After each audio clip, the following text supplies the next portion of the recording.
उत्तराखंड की राजनीति में 2027 की बिसात अभी से बिछनी शुरू हो चुकी है और बीजेपी ने लगभग साफ कर दिया है कि अगला विधानसभा चुनाव मुख्यमंत्री पुष्कर सिंह धामी के चेहरे पर ही लड़ा जाएगा। दिल्ली से लगातार ऐसे संकेत आ रहे हैं जहां पार्टी नेतृत्व धामी सरकार के कामकाज, फैसलों और प्रशासनिक मॉडल की खुलकर तारीफ कर रहा है। लेकिन सवाल है, आखिर बीजेपी को धामी पर इतना भरोसा क्यों है? क्या वजह है कि उत्तराखंड में बार बार मुख्यमंत्री बदलने वाली बीजेपी अब स्थिर नेतृत्व की बात कर रही है? क्या इसकी वजह धामी के बड़े फैसले हैं, या हिंदुत्व और राष्ट्रवाद की राजनीति, या फिर कानून व्यवस्था और भर्ती परीक्षाओं पर सख्त एक्शन? क्या इसलिए कि फिलहाल बीजेपी के पास धामी से बड़ा जनाधार वाला चेहरा नहीं है? आज जर्नलिस्ट इंडिया की इस रिपोर्ट में समझेंगे धामी मॉडल क्या है, धामी के बड़े और ऐतिहासिक फैसले कौन कौन से हैं, और क्यों बीजेपी 2027 का चुनाव मोदी के साथ पुष्कर सिंह धामी के फॉर्मूले पर लड़ना चाहती है। उत्तराखंड में बीजेपी लंबे समय तक नेतृत्व परिवर्तन की राजनीति से जूझती रही। 2017 से 2021 के बीच राज्य में 3 मुख्यमंत्री बदले गए, लेकिन जुलाई 2021 में जब पुष्कर सिंह धामी को मुख्यमंत्री बनाया गया तब कई लोगों ने इसे अस्थायी प्रयोग माना। हालांकि 2022 चुनाव में बीजेपी सत्ता में लौटी और पुष्कर सिंह धामी हारने के बावजूद दोबारा मुख्यमंत्री बनाए गए। यहीं से पार्टी ने ये संदेश देना शुरू किया कि धामी सिर्फ समझौता उम्मीदवार नहीं बल्कि भविष्य का चेहरा है। अब 2026 में बीजेपी नेतृत्व ने खुलकर कहा है कि 2027 का चुनाव धामी के नेतृत्व में ही लड़ा जाएगा।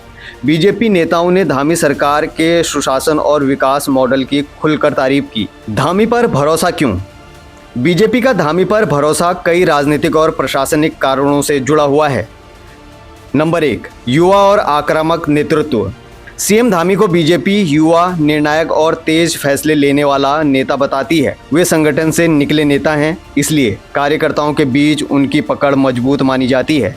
नंबर 2, विवादित लेकिन निर्णायक फैसले। पुष्कर सिंह धामी सरकार ने ऐसे कई फैसले लिए जिन्होंने उन्हें बीजेपी के कोर वोटर के बीच मजबूत नेता बनाया। नंबर 3, हिंदुत्व प्लस प्रशासन।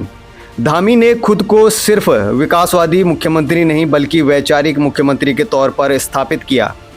नंबर 4, केंद्रीय नेतृत्व का भरोसा। जेपी नड्डा से लेकर नितिन नवीन, अमित शाह और प्रधानमंत्री मोदी तक कई मंचों पर धामी सरकार की तारीफ कर चुके हैं। बीजेपी से डबल इंजन की सरकार के तौर पर पेश करती है। उत्तराखंड में बीजेपी की राजनीति लंबे समय तक नेतृत्व अस्थिरता से प्रभावित रही है, लेकिन पुष्कर सिंह धामी के दौर में पार्टी पहली बार एक स्थिर चेहरे पर लगातार भरोसा करती दिख रही है।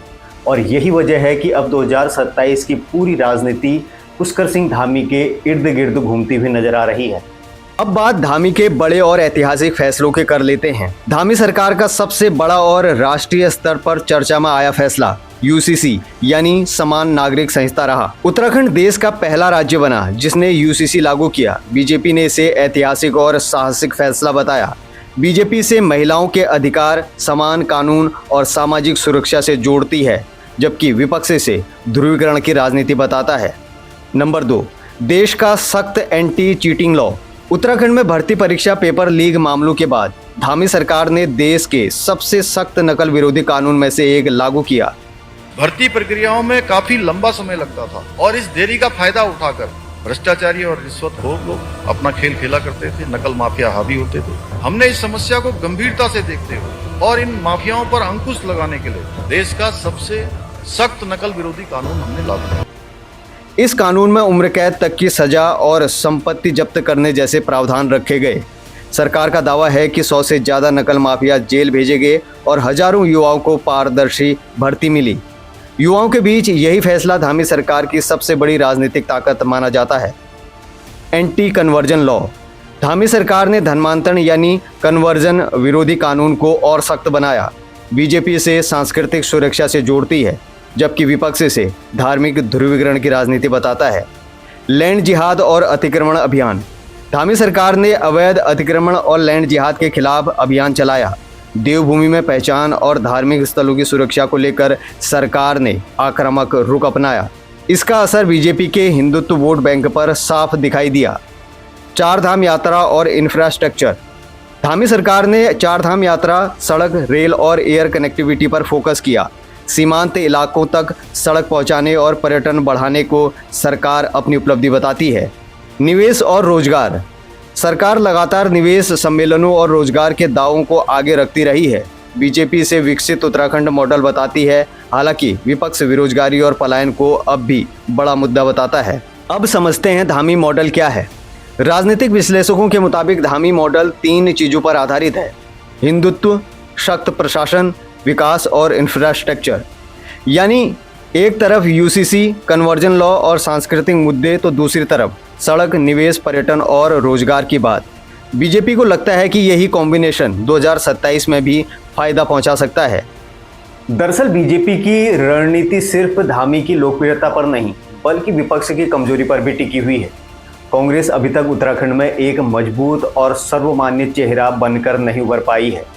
वहीं क्षेत्रीय दल उत्तराखंड क्रांति दल का प्रभाव सीमित माना जाता है।